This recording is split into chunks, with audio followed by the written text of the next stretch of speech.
Hello, happy Friday. Welcome to Water Sea Talks. My name is Toxa Kumela. So our conversation today is more of the greatest life's lessons. So I have a lot of life's lessons, but today I'll be talking about a few. I've got a guest as well. I've got my husband who will be sitting with me and we will be discussing just life's lessons in general. Join us. Let's dive in.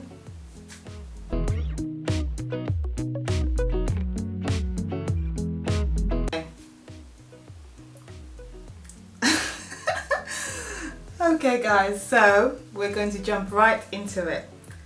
So what are the greatest life lessons that we've learned, that I've learned? So the idea is that we're going to share it between us. I'm going to go with 5, I'm going to say what I think, he's going to go on and say what he thinks.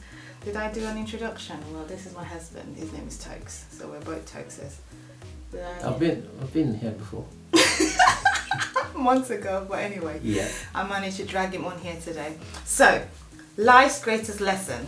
I'm going to start with number 1. And please try not to copy me. So number 1 is that I have learned that the people who win in life are not the people who start the race. I believe that winning life's race is about consistency. It's not about who starts. It's about everybody just kind of carrying on, keep going. And then that's how you win in life.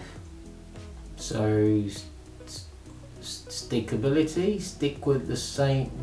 Stickability, is there such a word? I don't know. It makes up words as it goes along. So that's my point. So yeah. So I think that the winners in life, in anything, are not the people who started the race. I tell my kids all the time, it's not about who started the race. You just have to consistently, just keep going. And before you know it, you realize that the people who started the race are really kind of just behind. Because they work with the notion as well that because they've started, they started first, that everyone else is going to be behind them. So when they see people race past them, they kind of get upset and like, well, I started first. The idea is consistency. Consistency. For me, I would say, from life experience, I would say learn to slow down. Don't rush things. Don't rush things in the sense that think things through, whether it's a passion of yours, whether it's a dream, you've got to have a plan, but slow down. And I think don't do it in the haste. Yeah. Okay, all right, I agree with that. Number 2 for me is that an idle man or idle mind is the devil's workshop. I really think that individually we have to find something that we love in life.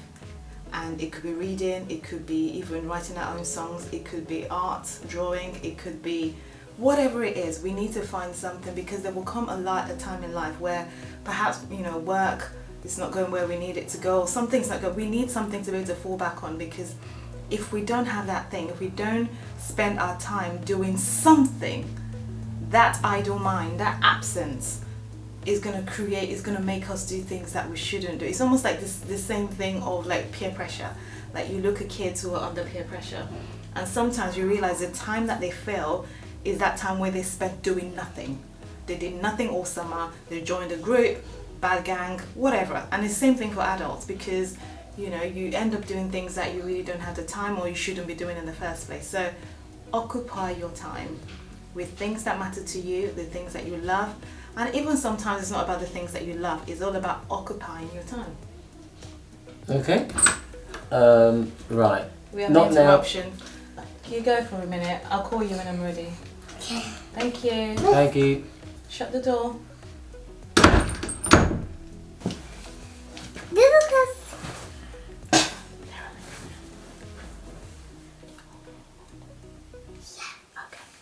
Okay. Well, all right. So, was it me number 2 or was it you number 2? Lost count.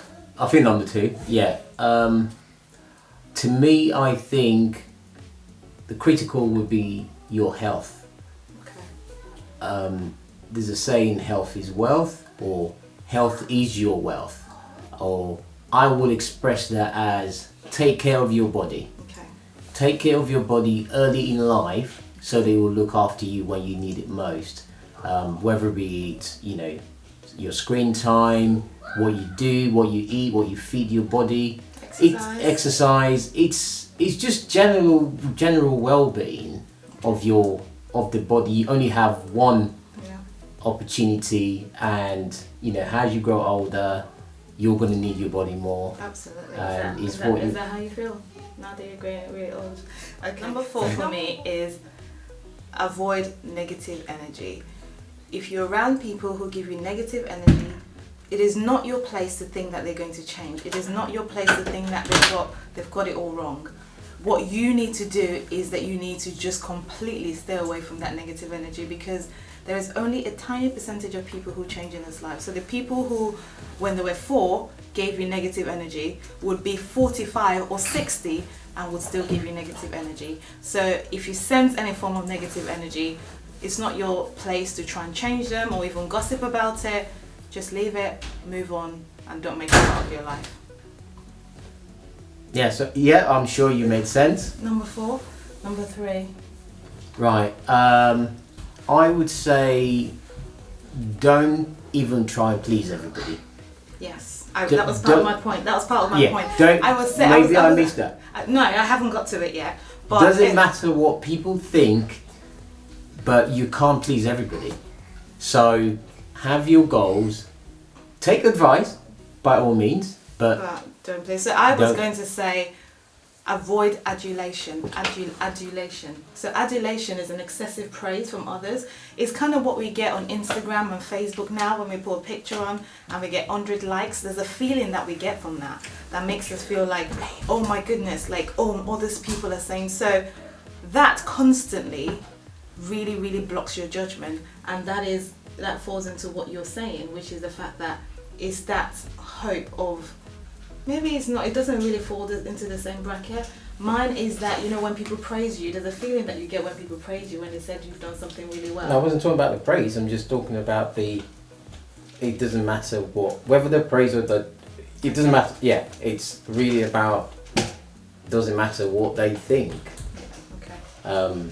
Your steps is your steps. Where does the part where you were about to do something wrong, a mistake, and you're saying that don't care what people are saying? No, I'm just saying don't try and please. You cannot please everyone. No, don't try and please. But listen, just don't please. Yeah, of course. Take advice. Okay, all right. Take what's yours and what can be discarded. But okay, no, I think it makes sense. Yeah, don't try and please everybody. I think mine is that.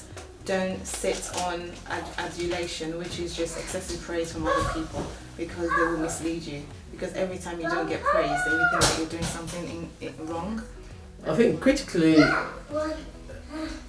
think most importantly for me, for most young people, is how you apply yourself, whether it be at work, whether it be at whatever you... your decorum. Yes, separating... Hello? Just separating the...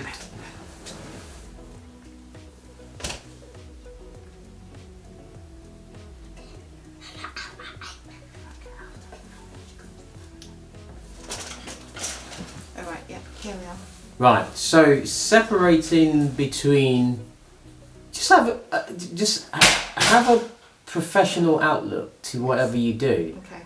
No matter how small or how important you think that work is, you must stay professional all the time.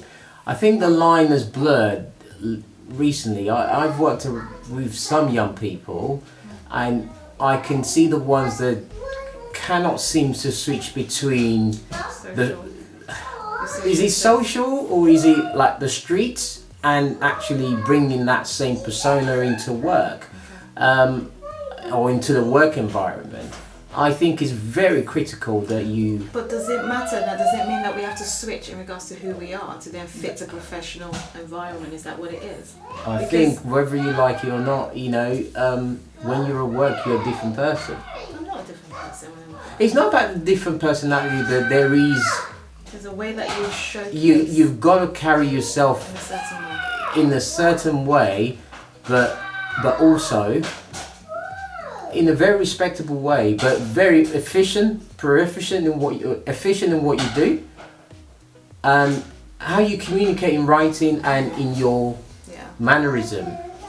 Yeah, no, I see what you mean, because some people just cannot, they're not professional anyway. So maybe professionality is not the right word. Maybe just even socially, when we're out with our friends, there's a way that you have to behave, Yeah. not behave. So if you're that way, then you should be able to take that into your workplace. But because you don't act properly with your friends, you're vulgar, you talk it anyhow. I'm not sure where we are because we got interrupted by my son. But what I wanted to include was that culture is important. That was you stole that. What do you mean I stole that? You can. Culture? That is intellectual. No. Culture is important. I think the idea is for parents not to think that, peers can take away what we have grown up with culturally. Sometimes you feel like you're losing the battle, but I don't think we should give up, because there will come a time at a stage, anyway for me, when culturally it just clicked. Everything my mom had been saying for years. Just So what? The culture, or what you've been fed at home? Well, what you're being fed at home is part of your culture, because what is culture? Isn't it the way that we behave in a way? Okay. The way that a group of people behave. So I think it's critical. Place. So it is critical. So how you are at home, don't let go. If you build in an environment and you want your kids to turn out a certain way, even how you want them to treat their kids when they grow up, or how you want them to treat their partner when you grow up, or the way that you want them to treat other people while they grow up, and you think that they're not listening right now, every time they're still doing the opposite, don't give up. Keep going, because you will be surprised when how much they take in, and when it really sticks. So definitely that's. So I was coming, from that point, yes. Yeah. Also from the point of, for non-indigenous people, whatever culture you are from, and just to ensure they have a bit of that culture too, just because it's important. It's important. If not, they lose their identity. Their identity is linked into that. Yes. They also, their faith in God is important. That's my point. That was one of my points. Cultural faith. Yeah, culture, faith. So I think the other thing that I was, sorry to interrupt you, was I was going to include in the fact that my greatest life lesson is that God is real, right? I know that, but I also want you to understand that God is not something that anybody can shove down your throat. It doesn't work that way. You will find, when you find God, it's not something that is shoved. It is a peace, it is love, it is something that just makes you understand that every breath in you is here for a purpose. And that is my part of my life's lesson, is the fact that finding God doesn't mean that I have to enforce it on my husband. I mean, he's finding God doesn't mean that he has to enforce it on me. It is part of learning that whatever we find along lives, we cannot enforce it on other people. We cannot condemn other people who are not of that faith. We cannot stop liking other people who are not on the same page as us. We just have to live our own journey, love our own journey, but always not to judge other people who are not on that journey with us. So I think I've mixed a bit of two together, but that's another point that I'm trying to drive. Are you clapping? Ooh. Okay, have you got any other point? No, I think generally it's you summed it up well. Yes. Life is a journey, and we keep learning on that journey. I think we discussed about discipline, and I wasn't sure if it was. What's discipline? About in what context? In regards to part of life's greatest lessons, which is the fact that the people who when we say successful or succeed, we're not talking about wealth or even money, because they're people who have done nothing and are wealthy. So that's not the kind of wealth I'm talking about. I'm talking about the people who success in life, which is fulfillment, are the people who have been disciplined to do some things in life, to give, to sacrifice. Discipline comes with an output. And what we see today is a lot of generation of people who don't really believe in discipline. They believe that if you have a talent and you do it, you kind of just make it. There's a lot of people with talents and get nowhere with it. Exactly, this is it. You see on X Factor all the time. Yeah, it's not talent. It's not talent. It's about the grind, the energy Yeah. and the consistency, which is what you started with, yes. that you put into it. But So you've got to have a dream and pursue it, stay in on your path, and that path means whatever that grind is, whatever you need to practice, Grind. whether you. What word is grind? The grind is Sorry. Right. So grind. Yeah. So stay on your grind, keep working, be disciplined. have faith. Be disciplined. Yeah. I remembered one. This is the last When one. is this thing folks. closed? Sorry, Right, this is the okay. last one. Treat others how you would like to be treated. I end with that. Okay. Oh my goodness! No, seriously, I think that is one of the best things that you can be as a good human, is to treat other people the way you would like to be treated. If you steal from other people, someone's gonna steal from you. If you lie, someone's gonna lie to you. If you gossip about other people, loads of people are gonna do the same to you. Or maybe even if you don't. But there's karma, right? It goes around. What goes around comes around. Or what comes around goes around. Anyway, that's the last one. You'll say. Your quote. Okay, but I think that's the last part. That's where I'm going to leave it. Treat others how you would like to be treated. So we hope that you've enjoyed our video today. We haven't ranted too long. Thanks for having us. Thanks for having me on your platform. It's not okay. Good. Yeah. All right, girls, parents, boys, everyone out there. We hope you've been able to get one or two things from our conversation. Have a lovely weekend. Bye. Bye.